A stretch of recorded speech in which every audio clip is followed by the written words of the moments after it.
You ever wake up one morning and realize some people think your life, your land, your whole family legacy's just a shortcut? I mean, literally, a shortcut. That's what they told me. Just a little road, Mr. Hayes. No big deal.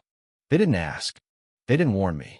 One day, I come home and there's my fence torn down and a caravan of shiny SUVs barreling right across my pasture like they own the place.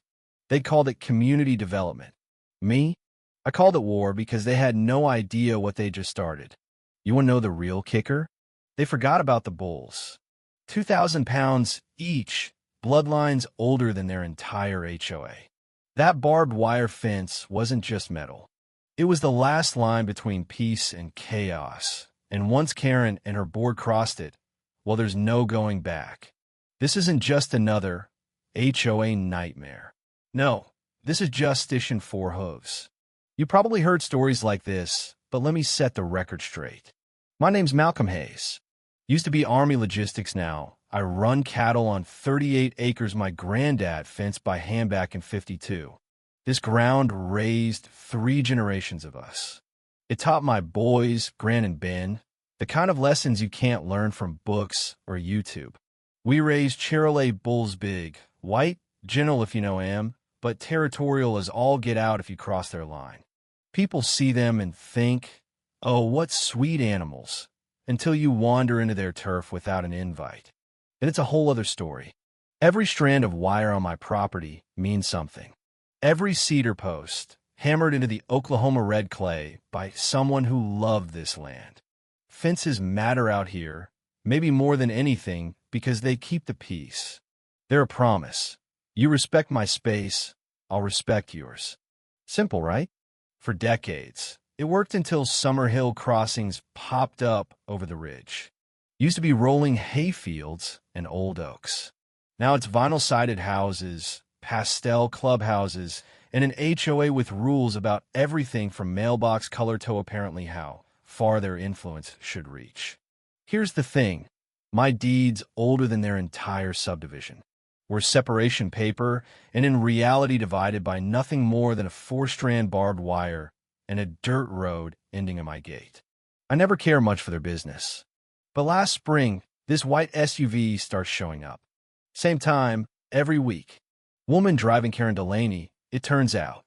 HOA president. She'd slowed down, sunglasses perched on perfect hair, scribbling notes like she's about to build a mall. First time she waved, I waved back. Second time, she rolls down her window and says, Mr. Hayes, have you ever considered collaborative use of underutilized green space? I nearly laughed. Ma'am, that's not green space.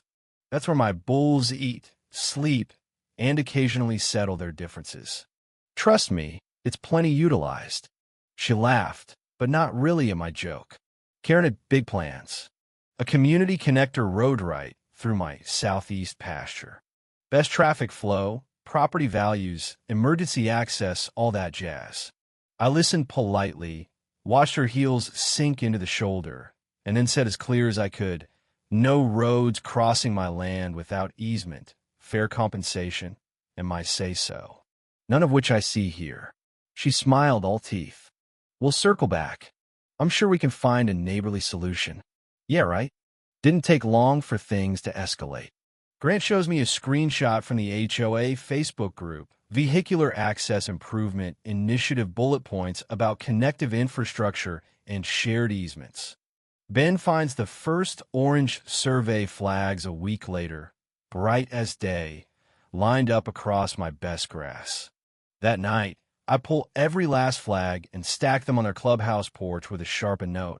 Private property. No trespassing. Thought that might be the end of it. But Karen doesn't see no as an answer. For her, it's just the start of a negotiation. One afternoon, Ben comes back from the water troughs, holding another orange flag like evidence. Dad, they're at it again. Survey flags everywhere. No county logo, no utility mark. Just bold, anonymous orange, marching straight across where the bulls like to sleep. I rip everyone out, stack them on their porch again. For a few days, quiet. Then tire tracks, Deep ruts by the gate I always keep locked. A contractor's sign, preliminary work zone. I snap it in half, toss it in the truck. Next night, I walk into their clubhouse lights glowing, laughter spilling out. Karen's right there. Malcolm. We were just wrapping up. I cut her off, told her about the flags, the sign, the trespassing. She brushes it off, just preliminary for county planning. I tell her, unless you've got an easement signed by me, you're trespassing. She says, let's not escalate to threats. I say, this is your last warning. And I walk out. That night, something's different. Bulls are restless. Boomer the dog won't settle. I tell them, no one's paving your home while I'm breathing. But even I'm not sure anymore. Karen's white SUV parked right by my locked gate.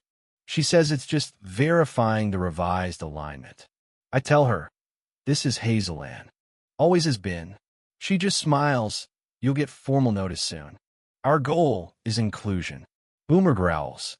I step through the gate, lock it between us, and say, take your flags, your SUV, and your planning back to your side of the fence before my bulls decide to investigate the noise. Her smile finally slips. Next day, I pull every flag, stack them in a pyramid on her welcome mat, with final warning on top. But messages only work when both sides want peace. Karen doesn't. 2 days later, I'm in town, and Ben calls. Dad, they're back. With machines. I burn rubber all the way home. Sure enough, skid steer, flatbed, men in orange vests, cutting my wire, digging holes. Ben's filming everything. I tell them, turn the machines off. The contractors say, HOA told us you'd agreed. I glare. I'm the landowner, and I never agreed to a damn thing. Karen pulls up in her white SUV. All smiles, just a mix-up with the schedule. I say, you're cutting my fence. That's trespassing. She waves her hand. County's plan encourages shared infrastructure. I tell her, your alignment ends on my property line. Jasper, my big bull, bellows from the ridge. Karen sees the bulls, and for the first time, she's nervous. She tells her crew to pack up. They do. She lingers, this isn't over, Malcolm. I say, then find your path somewhere else. That night, my boys and I work under the stars, patching fence, welding extra steel, bracing every post. The bulls watch us calm but wary. I know this isn't the end. Next morning, I put up bigger signs, private property. No trespassing. Violators will be prosecuted. The line's been drawn. Now we wait to see who crosses first. Not long, Grant calls me before sunrise. Dad, they're digging. I fly down to the south pasture. There's a bulldozer carving a trench right through my grass. Surveyors everywhere. Karen in a red blazer, sipping a latte like she's hosting a grand opening. I slam my truck door, walk right up, shut it down. All of it. The dozer operator hesitates. Karen tells him to keep going. I climb up and pound glass. You're on private property. You're destroying AG land. Turn it off before you're liable for every inch of damage. He does. Karen says, this is just preliminary grading under the variance. I say, you tore out my fence. This is felony trespass. She laughs, it's just grass. Your bulls won't even notice. Just then, Jasper bellows from the ridge, Murphy and Claymore, flanking him 2,000 pounds apiece, staring her down. I tell the crew, pack up and go. Tell whoever hired you they'll be hearing from insurance. They run. That night, the bulls are spooked. Next morning, the temporary barricade we built is in shambles, panels twisted, wires snapped, hay bales knocked over. Hoof prints everywhere. The bulls tested it, found the weakness. That fence isn't just a boundary anymore. It's a battle line. Then come the HOA cars, 4 of them, rolling right into the pasture, music blasting, signs in the windows, future site of community connector. Karen's leading the parade, live streaming herself.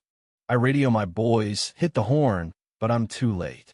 Jasper harjovait avalanchits och sedan bruad sida. Boom! Glass everywhere. The car rocks. Karen screams, tries to run.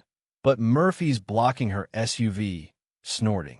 Claymore hooks a bumper, plastic snaps. My boys show up, rattling grain buckets, waving sticks not to hurt, just to herd. The bulls hesitate, then back off. The HOA folks peel out, engines screaming, Karen's blazer torn, limping as she escapes. By noon, their Facebook group is blowing up. Farmers' dangerous bulls attack, HOA president. Karen's posting photos of her bruises, calling for animal control. They file complaints, call me a menace. I gather evidence videos, trail cam shots, everything. I call Marcus, an old buddy at the county office, owes me from way back. He brings a drone, documents the damaged textbook trespass. We file a sheriff's report, a formal complaint against the HOA. I send the whole package to their board. Notice of legal action pending. Karen sends me a cease and desist demands I remove the bulls, threatens lawsuits. Marcus laughs. She doesn't have a leg to stand on. I upgrade the fence, install cameras, mount new signs with pictures of Karen's SUV, the bulls, the bulldozer. I file for a restraining order, judge signs it. Karen and her board are banned from my property under threat of fines or jail. A few days of quiet. Then a lawyer shows up, slick suit, shiny car, offers a generous compensation for a limited easement. I laugh him off. You already crossed every line. I'll see you in court. Marcus calls the counties escalating, bringing in inspectors. They document everything. Ruts, trenches, damage, repairs. You didn't just save your ranch, Malcolm, Marcus tells me. You reminded this county what rural zoning means. Then the HOA tries one more stunt, a community connector preview day. Banner, balloons, cookies, lemonade. Karen leads a convoy through my fence, live streaming the whole thing. My bulls don't hesitate this time. Murphy hits her SUV, folds it like paper. Kids scream, people run, sirens wail. Deputy Cole, who's fished with me, steps out. She really did this? Every bit's on camera, I say. In court, Karen sues me for damages, emotional distress, everything but the kitchen sink. My lawyer, Helen, is sharp as a tack. She plays the footage, Karen's own live stream, trail cams, drone shots, court order, everything. The judge sees it all. Ruling is fast. Karen's claims tossed out. She's ordered to pay for damages. The judge even thanks me for my restraint. Karen resigns, puts her house up for sale, skips town. We don't press charges. The land's had enough fighting. We throw a cookout, invite the neighbors. Grant and Ben plan out new grazing rotations, talk about the future. My granddad's words ring in my ears. We belong to this land, son. Our job is to leave it better than we found it. And we do. These days, the bulls graze in peace. Jasper's muzzle is gray, but his eyes are wise. The land's healing, new grass, old scars fading. The fence stands strong. Summer Hill Crossings is still there, but they don't test the boundary anymore. Some lines, once defended, stay drawn forever. You tell Muas, I wronged to stand my ground? Was justice served, or was it just old-fashioned stubbornness? Comment below. Share your own story, so let's talk about what's right, what's wrong, and where the rail lines ought to be drawn. This land's got a memory, and so do I. And as long as there's a Hayes man left to walk the fence at dawn, it always will.